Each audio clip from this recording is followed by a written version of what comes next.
This Real Madrid attack should be illegal. We need to go back into ejecting and making sure that Real Madrid are scared across the whole of Europe. Imagine trying to defend this for 90 minutes. Kylian Mbappé through the middle. And here's Mbappe! Vinícius Jr attacking from the left. Out to Vinicius. Mbappe's in the middle. Still Vinicius goes for goal and scores! Diomande stretching the entire pitch on the right. Jude Bellingham arriving late into the box. And that's before you even look at the bench. This isn't squad building, it's football's version of overkill. To be honest, as soon as July started, season started, and I love the fact that José Mourinho came in straight in and understood in terms of what he needed to do. After 2 frustrating seasons, José Mourinho and Florentino Pérez stopped making small adjustments. They rebuilt the entire attack around one idea: speed, chaos, and ruthless efficiency. Getting the ball to the front guys, he wants speed up top, so he wants these midfielders to get the ball to the guys up top as quickly as possible. And the frightening part? Every defender who tries to stop one superstar will leave another completely free. By the end of this video, you'll understand why this isn't just Europe's most exciting attack. It could become Europe's most unstoppable one.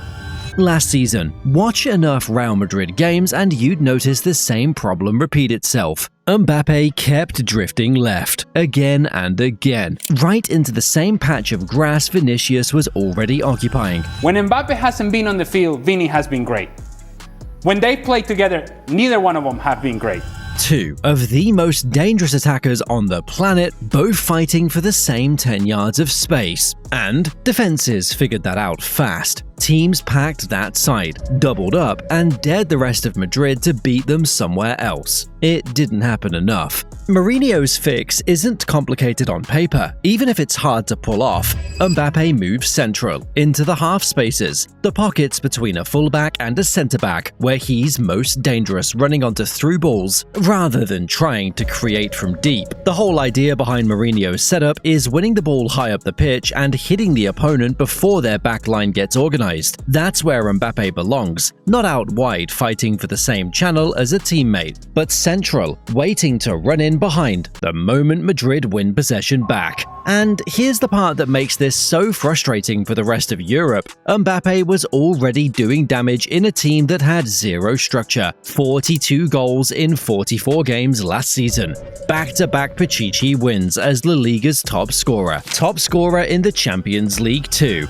This season for club and country, in 47 games, he scored 47 goals. Then he goes to the World Cup and wins the Golden Boot, finishing as the tournament's all-time leading scorer with 22 goals. Kylian Mbappé ends up as your Golden Boot at the moment. He has 10 goals, a record 22nd World Cup goal. All of that happened while Real Madrid finished the season with nothing. No league title, no cup, nothing to show for it. Phenomenal. His personal stats are.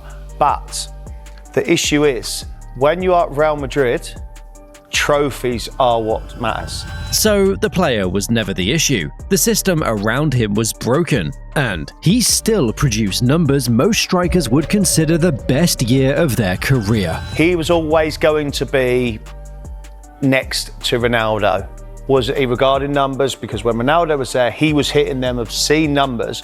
But what was coming with them numbers? Trophies. Put a real structure around a player who was already scoring at that rate in chaos, and the number should terrify every defense in Spain. But none of it matters if Mbappe's still getting isolated out wide with a defender draped all over him. Freeing him up in the middle only works if someone else takes the width off his hands, and that's exactly why Madrid went and spent over €100 million on a teenager most casual fans had never heard of a year ago. I don't like the price tag. I do like the player, and I like what he represents to what this team is going to get. This team is going to get an actual player that plays that position, which is important because they haven't had in a long time. Here's the actual issue Madrid have had for 2 seasons running, and it's not about individual talent, it's about geography. Everything ran down the left. Vinicius there, Mbappe drifting over to join him, even Rodrigo gravitating that direction when he played. Opponents didn't need a genius game plan. They just shifted numbers to that flank. overloaded it, and left the right side of the pitch almost untouched. 2 elite attackers got shut down by a fullback and a winger tracking back, simply because there was nobody making the opposite side of the field dangerous. Diomande is the direct answer to that. On the pitch, he will add so much pace, work rate. That's what Real Madrid have not had is someone who will run, and Diomande will work his socks off. He's comfortable on either wing, genuinely comfortable, not just capable in a pinch, but his most natural fit is holding width on the right and forcing defenses to respect that space for the first time in years. He is devastating 1v1, can play off both sides, can play off both feet, is as hard-working as you'll find from a winger. Look at what he did in the Bundesliga last season. 12 goals, 8 assists, more dribble attempts than anyone else in the league, a 55% success rate in one-on-one duels, and 3.6 successful dribbles a game, which puts him ahead of every winger in Germany. That's not a hype stat, that's a player who beats defenders consistently enough that teams have to change how they defend just because he's on the pitch. He brings goals, he brings assists, he brings excitement, he brings just fear in the other side.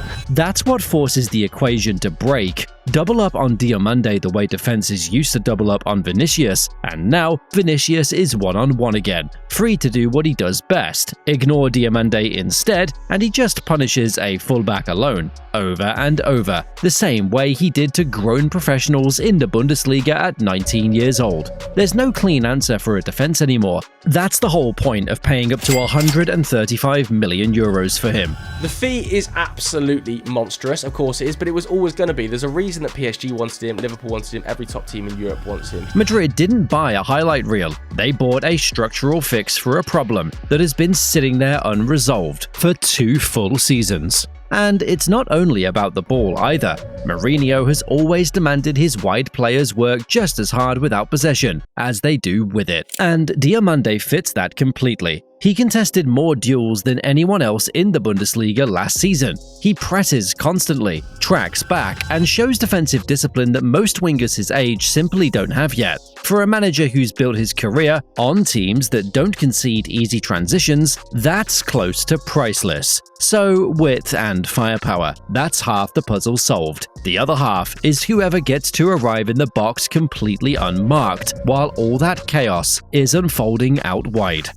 Jude Bellingham's first season at Madrid still looks like a mistake in the stat sheet, except it isn't a mistake at all. That's just what he actually did: 23 goals, 13 assists, playing almost as a second striker who happened to start in midfield. He was arriving in the box before defenders even understood the run had started. Then, the setup around him changed, and so did his output. Mbappe and Vinicius weren't tracking back much, so somebody had to cover that ground, and Bellingham became the guy doing it. He dropped deeper, took on more defensive responsibility, and the goals dried up along with it. Not because his talent disappeared, because his job description did. Mourinho's 4-2-3-1 hands that job back to him. A true number 10 doesn't defend space behind 2 forwards. He plays close to goal, finds the gap between a midfield line and a back line, and times a run so a centre-back is already a step behind before the ball even arrives. That's the role Bellingham was built for from the beginning, and it's the one he's getting back. Anyone who thinks the instincts faded just need to look at what he did with England. 7 goals at the World Cup. And you mentioned Jude Bellingham there. Well, he has now broken the record for the most goals by an England player at a World Cup. That's not a player who lost his edge sitting deeper for a season.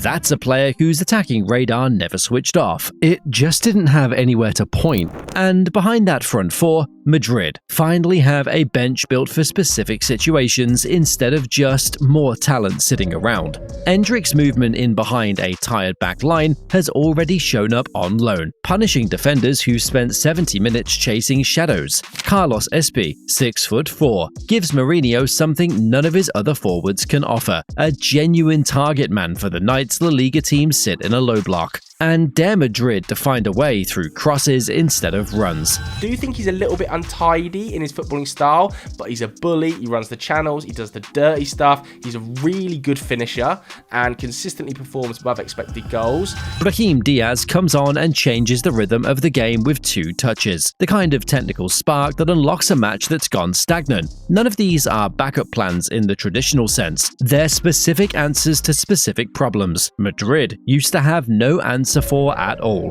Put every piece together now. Vinicius left, Diomande right, Mbappe through the center, Bellingham arriving late from underneath, and a bench that solves whatever problem the first 11 can't. The defense isn't just facing good players anymore, it's facing a trap with no clean way out. Think of it like a pressure valve. Shut off the danger on one side of the pitch and it just builds up somewhere else, because there's nowhere left for it to go. A backline can commit extra bodies to Vinicius and Diomande, sure, but that pressure has to come from somewhere, and the moment it does, Bellingham finds the gap those bodies just left behind. Try plugging that gap instead, keeping a spare man near Bellingham so he can't sneak into the box, and Mbappe is already running into the space that decision just handed him. There's no version of this where a defense solves all 4 problems with the players they've got on the pitch. Fix one leak and another one opens somewhere else every single time. This was never about stacking star names for headlines. It's a system built so that every single decision a defense makes is the wrong one.